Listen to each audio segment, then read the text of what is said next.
Assalamu alaikum, sister. Thank you for writing to our live session tonight.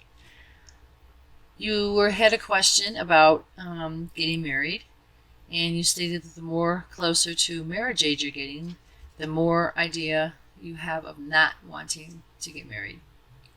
And you listed a lot of reasons, some of them being that women who get married suddenly, develop insecurity, low self-esteem, um, and just don't seem the same.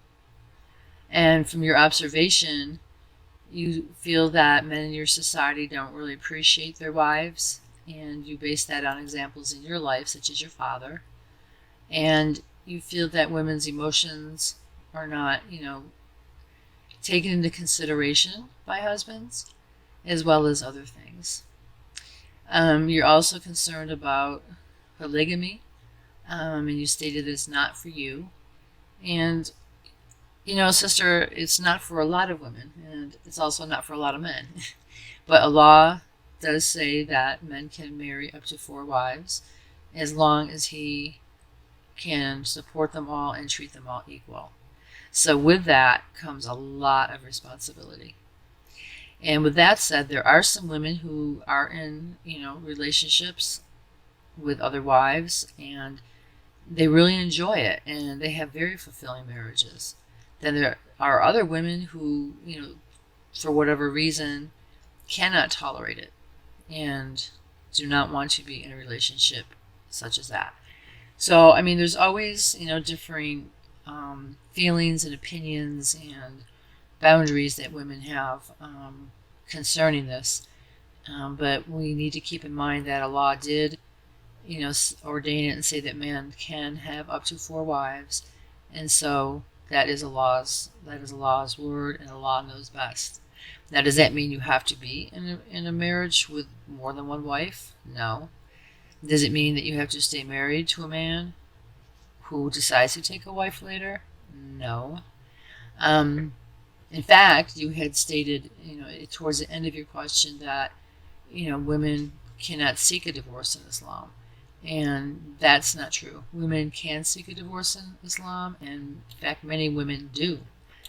And some of the reasons for divorce are adultery, physical violence, domestic violence, and more importantly, incompatibility, right?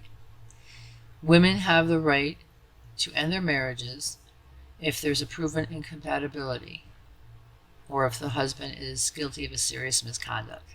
So if you're incompatible with your husband, like you both don't get along, you don't have things in common, it's causing you or him to be very unhappy, Allah in His mercy has provided, divorce as a way out, right? For both you, the woman, and the husband, the man.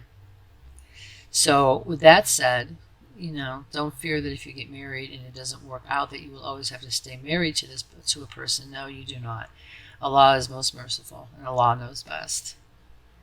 So with that said, I would just like to briefly address some of your other questions, and these are concerns of emotions and how a woman is treated in a marriage, right?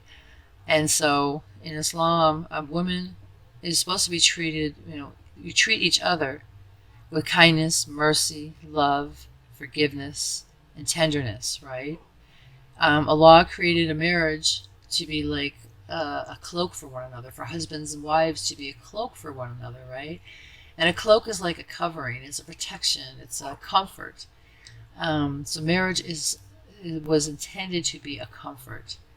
Although there's a lot of issues these days, with marriages and spouses following culture instead of Islam, and that's sometimes where the problem comes in.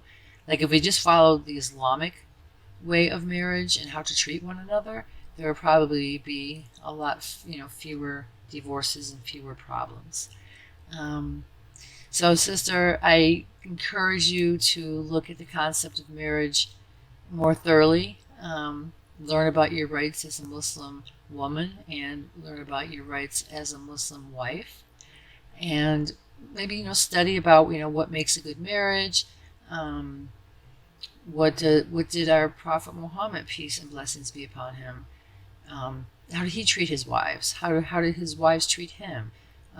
What type of marriages did he have? To me, that's like a wealth of information, and it's very valuable because that is our prophet. Peace and blessings be upon him, alhamdulillah. And it's just a beautiful thing to examine and learn from.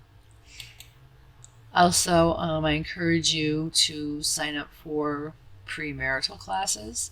In some areas, they do have premarital classes for women, sisters thinking about getting married, and it teaches you more about the in-depth things, concerning marriage and Islam and Islamic marriages. For instance, the communication, making a law the foundation of your marriage, how to react and respond if conflict does come up. And one of the things that I really like with the premarital classes is it teaches you how to communicate, your needs. And that goes back to when you discussed emotions and women having emotions and men not really being able to relate to them. And with that said, I mean, classes like this would be great, would be great now, and if you find somebody that you would like to marry, that you both attend, so you both can learn and grow together and receive Allah's blessings.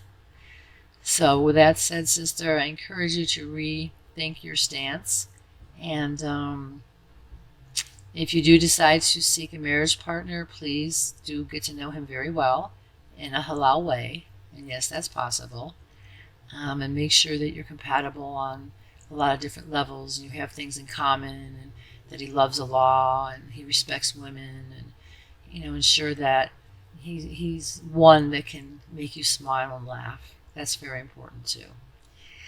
So please reconsider your stance, sister. Please do look into some classes, read a little bit more about the marriages of the Prophet Muhammad, peace and blessings be upon him, as well as learn about his wives, learn about your rights. And inshallah, maybe you will change your mind as you grow and you do discover more chapters and ins and outs of being married. We wish you the best.